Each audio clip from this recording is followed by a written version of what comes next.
গাজায় চলমান যুদ্ধবিরতি চুক্তি অবসানের হুমকি দিয়েছেন যুক্তরাষ্ট্রের প্রেসিডেন্ট ডোনাল্ড ট্রাম্প।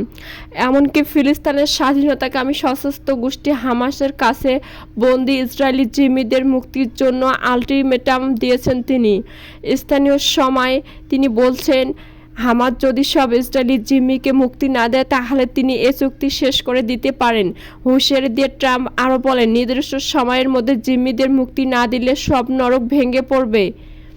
ইসরায়েলের বিরুদ্ধে যুদ্ধবিরতি চুক্তি লঙ্ঘন করার অভিযোগ এনে হামাসের পক্ষ থেকে শত অনুযায়ী জিম্মি মুক্তি স্থগিত করার কথা জানানোর পর ট্রাম্প এমন হুমকি দিলেন।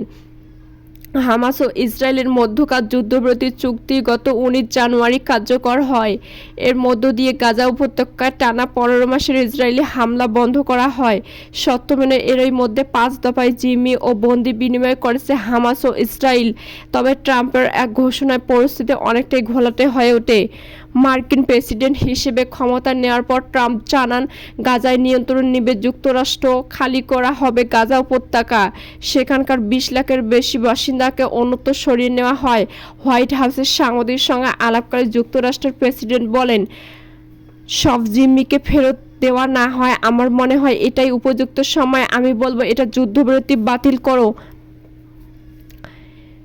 এফএপির খবরে জানা হয়, হামাসের সামরিক শাখা কাসাম ব্রিগেডের মুখপাত্র আবু ওবায়দা এক বিবৃতিতে বলেন, 15ই ফেব্রুয়ারি জিম্মি মুক্তির কথা রয়েছে, তবে পরবর্তী নোটিশ না দেওয়া পর্যন্ত জিম্মি মুক্তি স্থগিত থাকবে। তিনি আরও বলেন, ইসরায়েলের কারণে যুদ্ধবিরতির পর বাস্তুচ্যুত ফিলিস্তিনিদের উপর গাজায় ফিরতে দেরি হয়েছে, তাদের গুলির লক্ষ্যবস্তু করা হয়েছে। এছাড়া গাজায় পর্যাপ্ত ত্রাণ পৌঁছাতে দেয়নি ইসরায়েল, তাই পরবর্তী নোটিশ না দেওয়া পর্যন্ত জিম্মি মুক্তি স্থগিত থাকবে। পরে আরেক বিবৃতিতে হামাস জানায়, নির্ধারিত বন্দি বিনিময়ের 5 দিন আগে ইচ্ছাকৃতভাবে এই ঘোষণা দিয়েছিল হামাস। এর উদ্দেশ্য ছিল চুক্তির শর্ত পূরণের জন্য, যাতে ইসরায়েলি দখলদারির বিরুদ্ধে চাপ তৈরির জন্য মধ্যস্থকারীরা পর্যাপ্ত সময় পান। দখলদাররা চুক্তির শর্ত মেনে চলে পরিকল্পনা অনুযায়ী পরবর্তী ধাপে বন্দি বিনিময়ের কাজ এগিয়ে নিতে দরজা খোলা থাকবে। ট্রাম্পের এমন মন্তব্যের পাল্টা জবাব দিয়ে সতর্ক করেছে হামাসও। সশস্ত্র গোষ্ঠীটির সিনিয়র কর্মকর্তা শামি আবু জোহরি রয়টার্সকে বলছেন, মার্কিন প্রেসিডেন্ট ডোনাল্ড ট্রাম্পকে অবশ্যই মনে রাখতে হবে যে ইসরায়েলি জিম্মিদের দেশে ফিরিয়ে আনার একমাত্র উপায় হলো ইসরায়েল ও হামাসের মধ্যে যুদ্ধবিরতিকে সম্মান করা। তিনি বলেন, ট্রাম্পকে অবশ্যই মনে রাখতে হবে যে একটি চুক্তি রয়েছে যা উভয় পক্ষের সম্মান করা উচিত এবং এটি জিম্মিদের ফিরিয়ে আনার একমাত্র উপায়। তার হুমকির কোনো মূল্য নেই। এ ধরনের বার্তা বিষয়গুলোকে আরও জটিল করে তোলে। এদিকে গাজা খালি করার জন্য ট্রাম্পের প্রস্তাবকে আন্তর্জাতিক আইনের লঙ্ঘন বলছে জাতিসংঘ। অনেক বিশ্লেষকরা একই মত। ব্যাপকভাবে সমালোচিত হয়েছে এ প্রস্তাব, কিন্তু নিজেদের বক্তব্য থেকে সরছেন না ট্রাম্প। তিনি বলেন, যুক্তরাষ্ট্রের মিত্র জর্ডান ও মিশর যদি গাজা নিয়ে তার পরিকল্পনার আওতায় ফিলিস্তিনিদের গ্রহণ করতে অস্বীকৃতি জানায়, তাহলে তিনি সম্ভবত দেশগুলোর জন্য সহায়তা বন্ধ করে দেবেন। মিশরের পররাষ্ট্রমন্ত্রী বদর আল-দৌলাতি ওয়াশিংটন যুক্তরাষ্ট্রের পররাষ্ট্রমন্ত্রী মার্কো রুবিকো বলছেন, আরব দেশগুলো বাস্তুত ফিলিস্তিনিদের গাজা থেকে সরানো এবং উপত্যকার নিয়ন্ত্রণ নেওয়া বিষয়ক যুক্তরাষ্ট্রের প্রেসিডেন্ট ডোনাল্ড ট্রাম্পের প্রস্তাব নাকচ করেছে।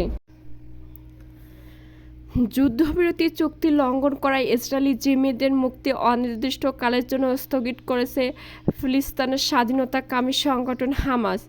এদিকে এক বিবৃতিতে হামাসের কাসেম ব্রিগেডের মুখপাত্র আবু ওবায়দা এ কথা জানান। তিনি বলেন, গত 3 সপ্তাহে প্রতিরোধ বাহিনীর নেতারা ইসরায়েলি চুক্তি লঙ্ঘন অনুসরণ করেছেন। তারা চুক্তির শর্ত পূরণে ব্যর্থ হয়েছে, যার মধ্যে আছে বাস্তুচ্যুত সাধারণ মানুষের উত্তর গাজায় ফেরা বিলম্ব করা, বিভিন্ন জায়গায় তাদের উপর গোলা ও গুলি নিক্ষেপ করা। এছাড়া চুক্তি অনুযায়ী গাজায় ত্রাণ পৌঁছাতে দিতেও ব্যর্থ হয়েছে তারা। এদিকে হামাসের এই ঘোষণার পর সেনাদের সর্বোচ্চ সতর্ক অবস্থানে থাকার নির্দেশ দিয়েছেন ইসরায়েলের প্রতিরক্ষা মন্ত্রী ইসরায়েল কাৎজ।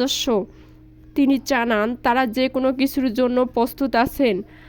আরেকটি বিবৃতিতে হামাস বলেছে, জিম্মিদের মুক্তির জন্য এগিয়ে যাওয়ার দরজা খোলা আছে। এ পর্যন্ত মুক্তি পাওয়া জিম্মিদের বিনিময়ে ইসরায়েলের শতাধিক ফিলিস্তিনি বন্দীকে মুক্তি দিয়েছে। এদিকে মার্কিন প্রেসিডেন্ট ডোনাল্ড ট্রাম্প এবার গাজা কিনে নেওয়ার হুমকি দিয়েছে। বক্তব্য দেওয়ায় পাল্টা হুঁশিয়ারি দিয়েছেন ফিলিস্তিনের সশস্ত্র সংগঠন হামাস। সংগঠনের নেতারা বলেন, ট্রাম্প এ ধরনের উদ্যোগ নিলে আবারও বিপর্যয় নেমে আসবে। গাজা কারো সম্পত্তি নয় যে এটা কেনাবেচা যাবে। ট্রাম্পের বক্তব্য ছিল তিনি গাজা কিনে নিতে ও মালিকানা পাওয়ার অঙ্গীকার করেছেন। এ বক্তব্যের পর হামাসের রাজনৈতিক শাখার সদস্য ইজ্জাত আল-রিশেক বিবৃতিতে জানান, ট্রাম্পের পরিকল্পনা অবাস্তব। আবাসন ব্যবসায়ীর দৃষ্টিভঙ্গি নিয়ে ফিলিস্তিনের সমস্যার সমাধান সম্ভব নয়।